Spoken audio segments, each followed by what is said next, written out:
Dan bagaimana sebenarnya kondisi di Indonesia? Benarkah suhu panas juga melanda tanah air? Pagi ini kita akan bahas dengan Deputi Bidang Meteorologi BMKG Guswanto. Selamat pagi Pak Guswanto.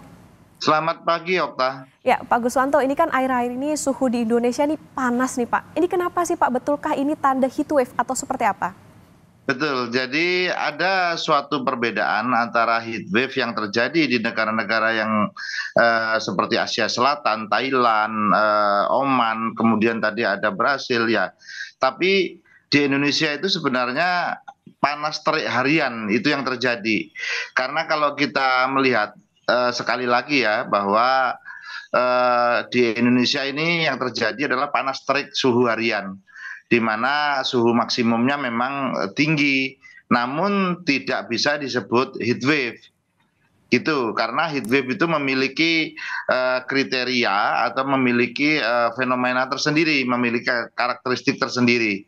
Misalkan kalau kita melihat ya pada definisi WMO bahwa untuk heat wave ataupun gelombang panas ini biasanya disebutkan di sana dia 5 derajat lebih tinggi atau lebih panas dari rata-rata klimatologis suhu maksimum harian.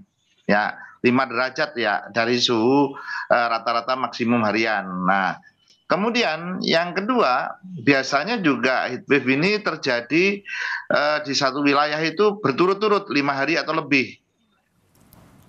Dan berdasarkan pengamatan BMKG juga, heat wave atau gelombang panas ini biasanya terjadi pada lintang menengah maupun lintang tinggi. Sedangkan Indonesia di lintang rendah, tropis. Kira-kira itu, Okta, yang bisa dijelaskan tentang heat wave ataupun itu panas terik suhu harian. Pak Guswanto, tapi yang paling panas kalau dari pantauan BMKG ini di titik-titik mana saja Pak di Indonesia? Kalau kita lihat berdasarkan 3 hari pengamatan ya, kemarin 3 spot lah, artinya tanggal 26 yang lalu kita lihat panasnya itu di Putus Sibau 36,1. Kemudian kita lihat juga pada tanggal 1 kemarin ya, tanggal 1 Mei itu juga di Palu, di Bandara Mutiara Sis Al Jufri itu hanya 35,2. Ya, kemudian tanggal 3 yang lalu juga itu di Semarang itu 35,2. Jadi masih dalam taraf yang wajar. Jadi belum masuk di dalam kategori yang tadi heat wave sampai 43, sampai ada bahkan di Oman itu hampir 47. Beberapa hari yang lalu itu di Oman Joba itu 50,7 derajat Celcius. Itu. Pak Guswanto, tapi sebetulnya apa sih Pak yang menjadi penyebab dari panas terik yang terjadi di Indonesia ini? Baik, kalau panas terik yang terjadi di Indonesia lebih banyak disebabkan karena gerak semu daripada matahari ya, gerak semu tahunan daripada matahari. Sehingga dari situ ada jarak-jarak yang terdekat. Misalkan seperti pada 21 Maret yang lalu, itu matahari pas berada di ekuator, sehingga suhu juga meningkat. Dia bergerak ke utara, belahan bumi utara sampai nanti tanggal 21 Juni, 23,5 derajat. Nah, di sana juga suhu akan meningkat. Saat ini kalau kita lihat posisi matahari itu sekitar 11 atau 12 derajat lintang utara. Dan suhu di Indonesia tadi yang sudah saya sebutkan, antara 35-36 suhu maksimumnya. Nanti dia 21 Juni akan kembali lagi ke ekuator lagi, kembali ke selatan. Nah, di ekuator itu nanti September. Kira-kira itu. Jadi inilah gerak semu ini tiap tahun akan berulang. Dan suhu kita selalu naik turun 36, 37, bahkan beberapa bulan yang lalu di tahun 2023 sempat 37 ataupun 38. Kira-kira itu, Okta. Berarti sampai kapan Pak kira-kira ini akan terjadi? Jadi apakah betul ini karena perubahan iklim atau ya tadi seperti yang dikatakan Pak Guswanto ini ya memang wajar saja biasanya terjadi?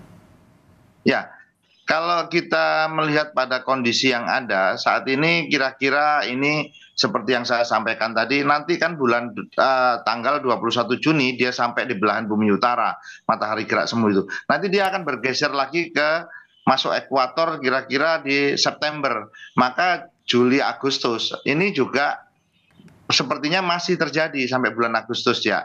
Ini juga beriringan dengan terjadinya musim kemarau. Juni, Juli, Agustus di Indonesia. Di mana kalau kita lihat BMKG juga memprediksi bahwa di bulan Juli Agustus itu sekitar 75 atau 76% itu zona musim itu sudah masuk musim kemarau. Bahkan sudah kita bilang Juli Agustus itu akan merupakan puncak musim kemarau di Indonesia. Pak, kalau di Indonesia ini kan kalau tadi yang masuk dalam kategori heatwave ini kan bahkan sampai lebih dari 40 derajat. Nah, kalau di Indonesia itu sekitar 35, 36 derajat. Nah, tapi apa mungkin Pak Indonesia ini bakal mengalami heatwave juga atau bagaimana? Kalau kita lihat ya, mungkin di Indonesia akan sulit untuk terjadinya heatwave ya. Namun perlu kita lihat juga bahwa berdasarkan data di samping itu kita perlu waspada yang lain, yaitu laju perubahan suhu. Kalau heat wave itu kita lebih cenderung sesaat ya, tapi yang perlu perlahan tapi pasti itu karena perubahan iklim sehingga dia menyebabkan adanya laju perubahan. Misalkan kita lihat laju perubahan suhu tertinggi itu terjadi 1 derajat itu di Palembang misalkan, di Medan juga terjadi 0,9 derajat Celcius. Ini berdasarkan data tahun 81 sampai 2022. Nah, kenapa kemungkinannya di Indonesia itu kecil? Yang pertama kan heat wave ini memiliki karakteristik fenomena. Karakteristik fenomena tadi yang sudah saya sebutkan, syaratnya 5 derajat di atas itu, kemudian dia 5 hari berturut-turut, kemudian ada dia biasanya lintang menengah dan lintang tinggi. Di lain sisi itu secara statistik juga belum muncul heat wave itu di Indonesia, angka itu.